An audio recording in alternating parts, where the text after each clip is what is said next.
Hi there, and welcome to Ian's Engage channel. I'm Ian. Okay, so I know I said I was going to take a break from posting videos in my last video. But before that happens, I decided to post a review of the last 12 months. 2024 was a busy year on Ian's Engage channel, with a video being posted nearly every week.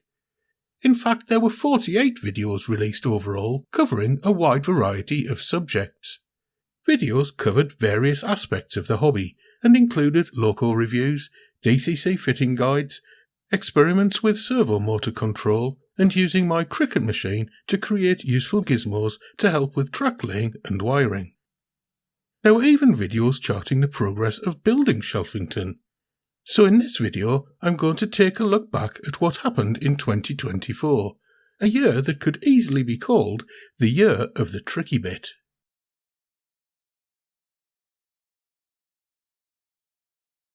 Okay, so I started off the year with a video explaining what I hope to achieve in the next 12 months. There were 4 major objectives I set myself, but unfortunately I didn't come anywhere close to achieving any of them. My first actual task was to clear my locos and rolling stock from the layout. To do this, I used 2 different types of storage boxes.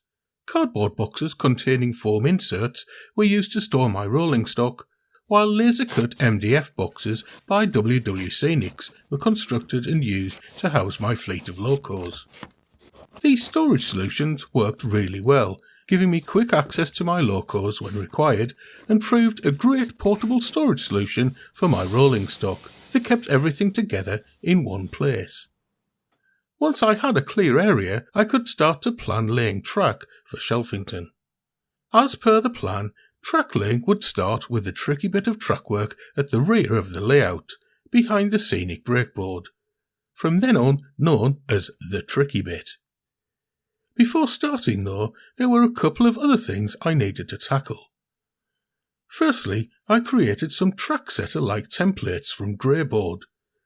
I used Inkscape, the free vector drawing application, and my cricket machine to design and cut them.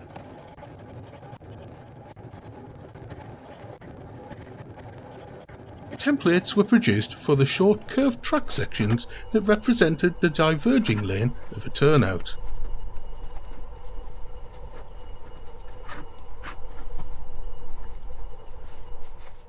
Secondly, I needed to work out how I was going to implement block occupancy detection. It was essential that this was done before any track was laid, as it had an impact on how the track would be wired. I wasn't completely sure how I was going to do this, so I put out a video explaining my thinking at the time and received lots of fantastic feedback that helped me to clarify things, which allowed me to proceed.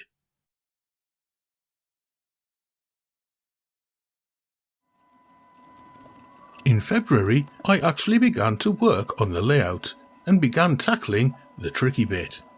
I marked out the track plan onto the first tricky bit section. I added servo enclosure boxes to the section and marked where the point rodding would run between the points and the enclosure boxes. I then cut out channels from the cork that would hold the point rodding.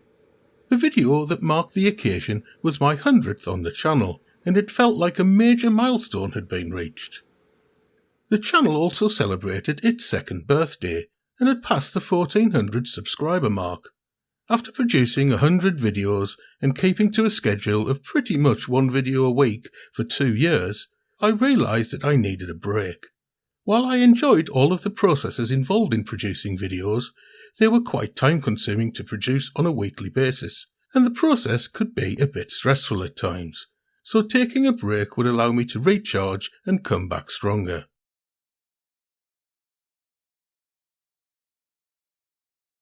I had wanted to go to Model Rail Scotland during my break, but with travel from Southampton to Glasgow and overnight hotel stays to factor in, I couldn't really justify the costs. However, when the London Festival of Railway Modelling came round in mid-March, it was a lot easier and a lot cheaper to get to, so I headed off on a day trip to Alexandra Palace with my friend Jules.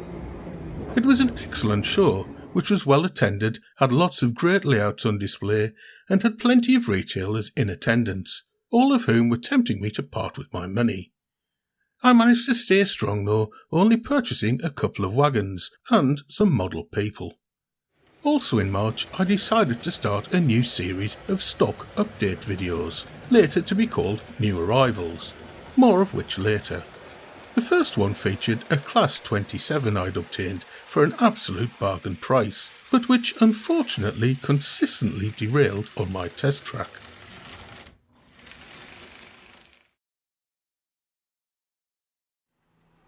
It was annoying having a constantly derailing loco, so the first video of April was dedicated to fixing the troublesome Class 27. It turned out to be an easy fix, involving brute force to bend a little hook on the buffer beam that had been fouling the bogie and derailing the loco. Once the fix was done, the loco ran beautifully, and has since become one of my favourites. Although I tend to say that quite a lot about most of my locos. Next, I turned my attention to how I was going to control points on the layout, or more specifically, how I was going to prepare micro servo motors for installation. I wanted the servo motors to have as small a footprint on the layout as possible, so decided that I needed to modify them. Firstly, I redesigned my servo enclosure boxes so they were only big enough to contain the body of the servo motors, and also made them easier to build by incorporating small interlocking tabs that would keep the boxes square. However, the smaller enclosure boxes meant that I had to figure out a reliable way of removing the servo motor lugs to allow them to fit into the boxes. After exploring some possibilities, I eventually settled on using my Dremel tool.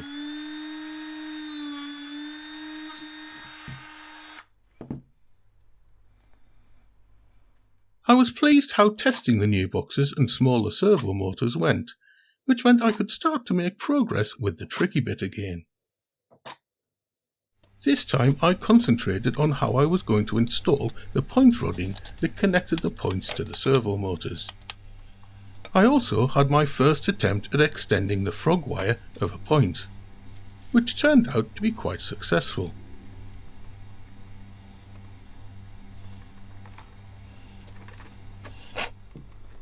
I ended up with only one point connected to its servo motor, but that was enough to give me confidence that the method would work.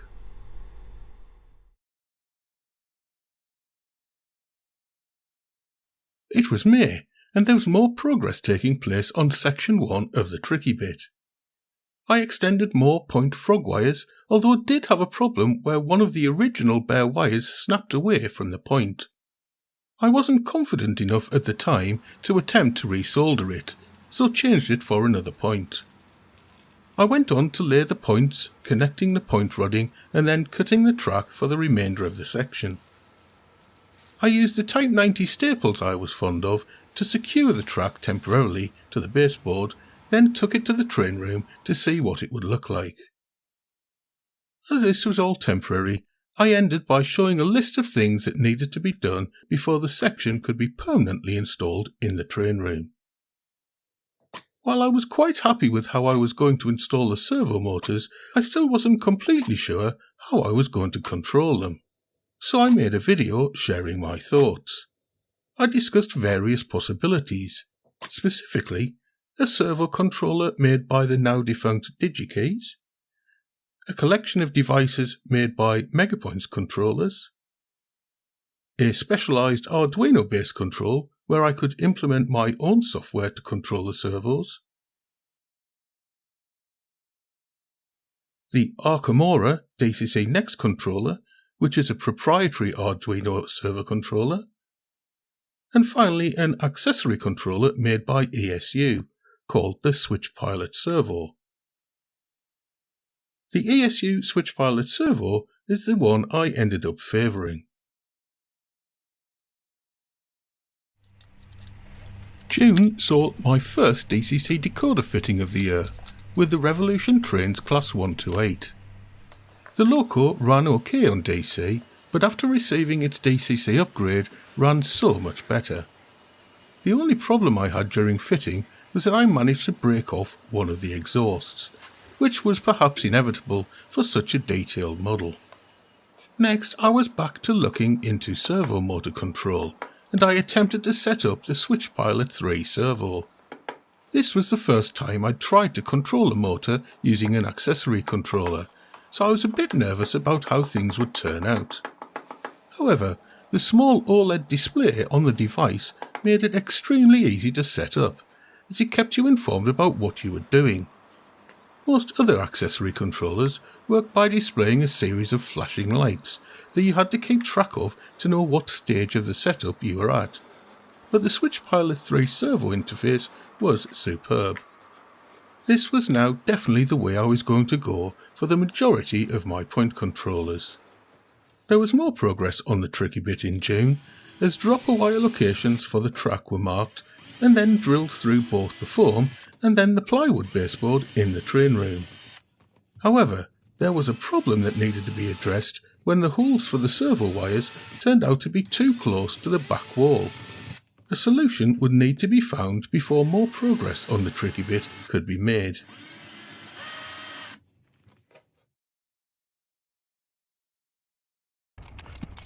July kicked off with me trying to fix my DigiKeys DR5000. While the command station still worked when using the computer via a USB connection, for some reason it wasn't responding to control via Wi-Fi. This had led me to purchase a Yamaoke YD9401, which was a replacement Wi-Fi module for the command station, and turned it into a Yamaoke YD7001. I'd been putting off the job of installing it, but I finally bit the bullet and got on with it as my first task in July. To my complete delight, the upgrade worked, so I could now control trains again over Wi-Fi using my WLAN mouse wireless handset.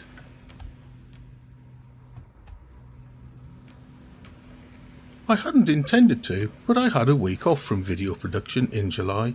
I'd finally sold Dad's house, so had to spend time preparing it for the new owners, as well as sorting out the legal side of things that involved the likes of estate agents and solicitors.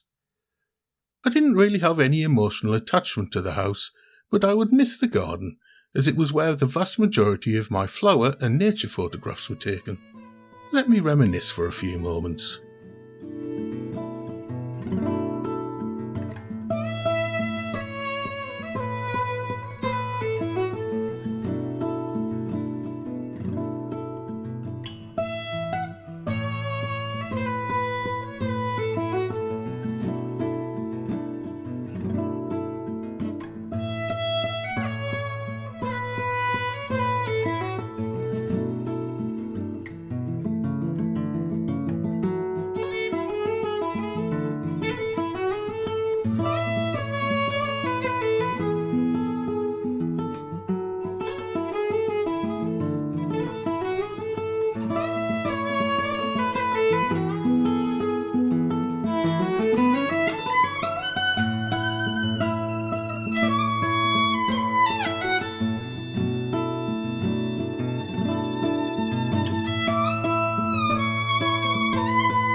Right, back in the world of model railways, I was nearly at the point of being able to lay track for the first section of the tricky bit.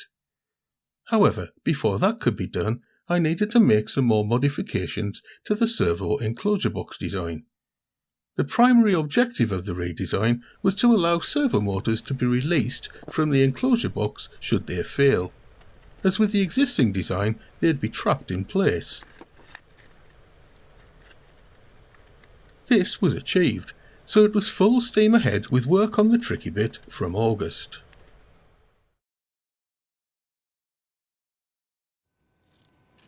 Indeed, in August I released 3 tricky bit progress videos. The first one dealt with 2 problems, the first of which was being able to install servo motor wiring near to the rear of the layout.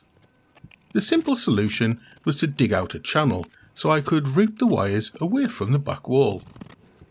The second problem was that I needed to install the new servo enclosure boxes, which meant that I needed to remove the old ones from the section and glue in the new ones.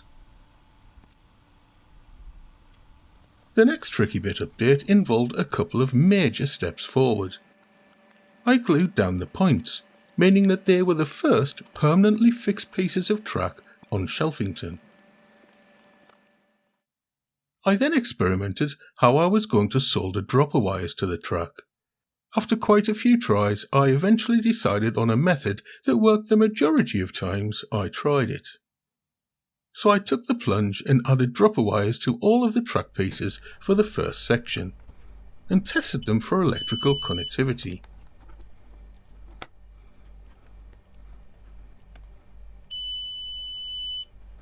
The final bit of tricky bit progress in August saw me refitting the track, now with dropper wires, and glue it down. Once the glue was dry, I headed off to the train room and dropped the section into place on the layout. The highlight of the video for me was that after extending the section with some temporary track, I could run a loco along a real piece of Shelfington for the first time. It was a huge milestone for the layout. Also in August, I made a small test track in order to test a GaugeMaster autofrog module. I was intending to use these to switch the frog polarity of my points. However, the testing didn't go great, as my NCE power cab just wouldn't throw the autofrog's relay when the loco went across the point. I guessed that maybe this was because the power cab's power supply wasn't powerful enough, so switched to using my upgraded DR5000.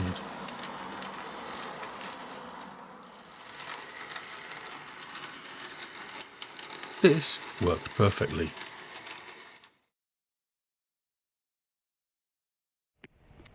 In September, my first job of the month was to try and separate power going to the DCC bus from the test track. This was because I would soon be adding DCC-only components to the DCC bus that wouldn't take kindly to being supplied DC power. However, I also wanted to be able to run DC and DCC fitted locos on the test track, so ended up making up a series of jack plugs and sockets that would allow me to route the power any way I wished. This would allow me to keep the test track relevant until it would need to be replaced as I implemented bits of Shelfington for real. September also saw my second DCC decoder fitting of the year. This time it was a Sonic Model's large prairie being fitted.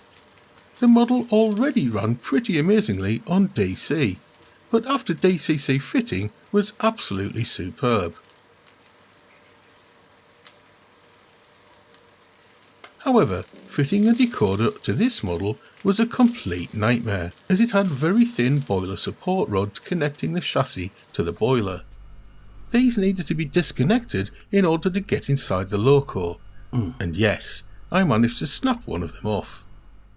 It was relatively easy to fix with a bit of patience and a dab of PVA, but in my opinion it was a stupid design decision to have to manipulate these components to be able to get into the model in the first place.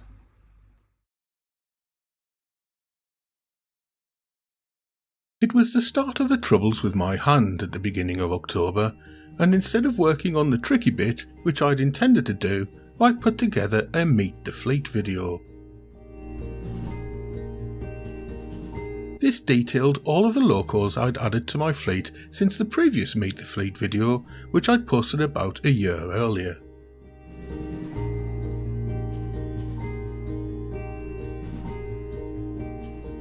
Also in October, there was another DCC decoder fitting. This time it was for the Graham Farish Class 24. This was another one of those locos I'd bought on impulse, because it was the right price. Decoder fitting went remarkably well, and for the first time in a long time, I managed to get into the loco without breaking anything off. The Class 24 turned out to run beautifully on DCC, and was a great addition to my fleet. October was also the time for my second big model rail show of the year, It was my second year in a row at the Great Electric Train Show in Milton Keynes, and I thoroughly enjoyed it.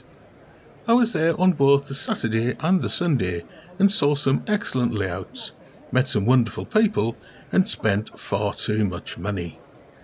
I can't wait to do it all again this year though.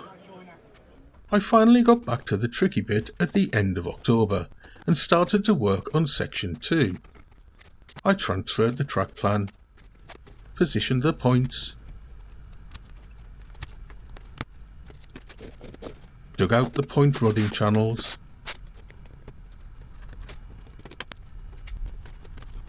built more enclosure boxes, prepared more servo motors for installation, installed the enclosure boxes and servos,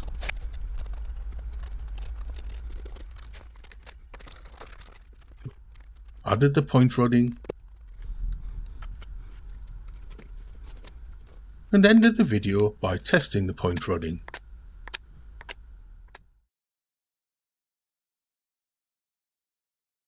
In November, I decided that I wanted to have a more accurate way of marking dropper wires and tie bars for my points, so I decided to create a turnout template.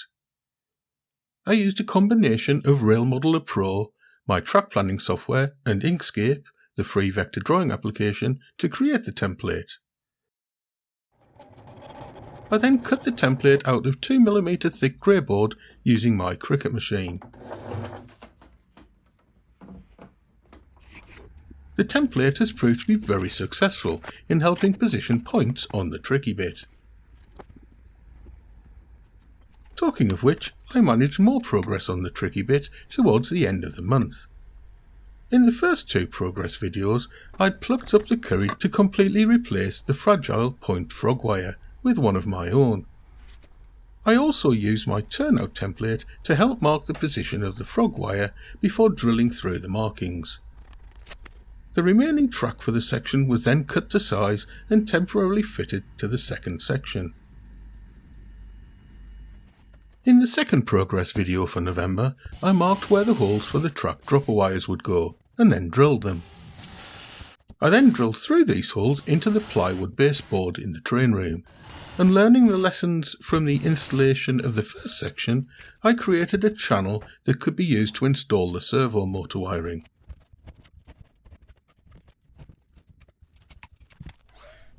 The final task of the month was to solder the dropper wires to the track and test them for electrical continuity.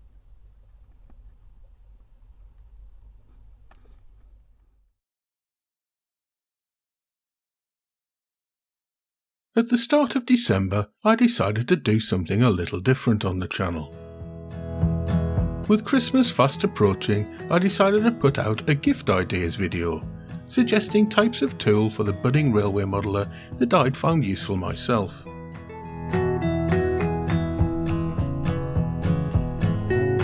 This seemed to go down well with viewers, and a few of the tools were purchased through the affiliate links I'd posted. So thank you very much to everyone who bought something. I was then back to more usual content as I performed my final DCC decoder fitting of the year. The Sonic Models J50 was the loco on the workbench, and I was a bit apprehensive about opening it up after the troubles I'd had with Sonic's Large Prairie. However, I needn't have worried, as it turned out to be simplicity itself to separate the loco's body shell from its chassis using 4 screws. So, note to manufacturers, this is how easy it should be to get into all locos. I did end up being a little disappointed that the Trainomatic decoder I'd purchased was too large to fit into the decoder socket though. There was an exciting development on the tricky bit towards the end of the year. I glued down the points, connected the point rodding, and then glued down the track with dropper wires. I then took the section off to the train room for installation. Once this was done, I couldn't resist temporarily joining the new section to the first section and ran a loco between them for the very first time.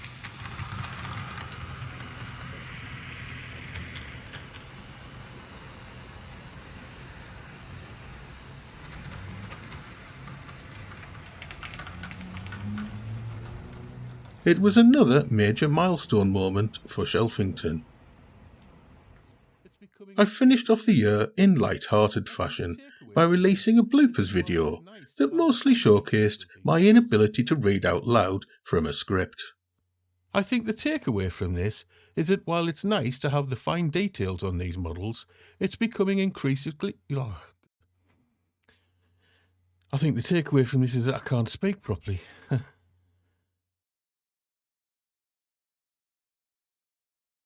One of my favourite things to do on the channel is to review locos, and I've managed to review quite a few good ones over the past 12 months. These have included the Dapple Class 122, the Graham Farish Class 20, the Graham Farish Class 5MT, the Dapple Class 57XX, and the Revolution Trains Class 128. Last year I also started a new regular series of videos called New Arrivals. Each episode featured new locos, rolling stock, electronics, tools, or whatever else I'd obtained to run on, rest on, or build Shelfington. There are far too many items to show them all, but here's a quick selection of some of them. For those of a certain age, think Bruce Forsyth's Generation game. There's an excellent Dapple Class 27, a couple of nice Graham Farish Krampus wagons, a plethora of wonderfully colourful 7-plank private owner wagons from Pico, Graham Farish, Dapple, Matheson and Buggleskelly Station,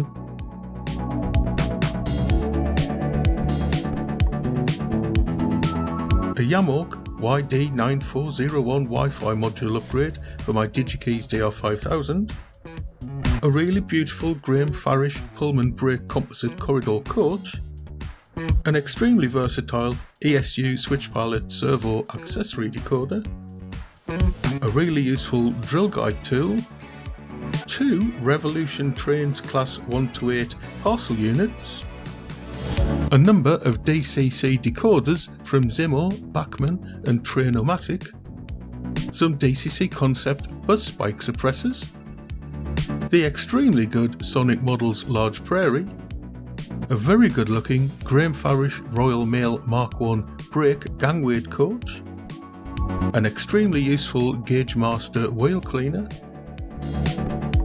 sets of Autofrogs made by Gauge Master and AE Model, a selection of books to take inspiration from,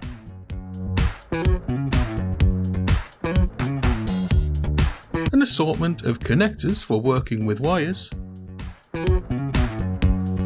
a cuddly toy, the wonderful Graham Farish Class 24, a collection of Graham Farish and Pico conflat wagons and containers, some extremely detailed Sonic Models VEA vans, some extremely detailed Rapido Trains OAA wagons, a collection of box vans from Pico, Dapple and Graham Farish, the excellent collection of Dad's Army wagons from Buggleskelly Station, a fantastic little Sonic Models J50, and finally a plethora of brake vans from Graham Farish and Pico. It really was a busy year for new arrivals.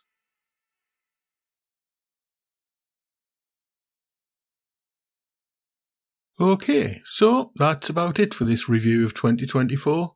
I'd like to say a big thank you to everyone for liking, commenting, subscribing and of course watching my videos throughout last year. That just leaves me to say Happy New Year to everyone. Let's hope 2025 is a happy, healthy and prosperous one for us all. Bye.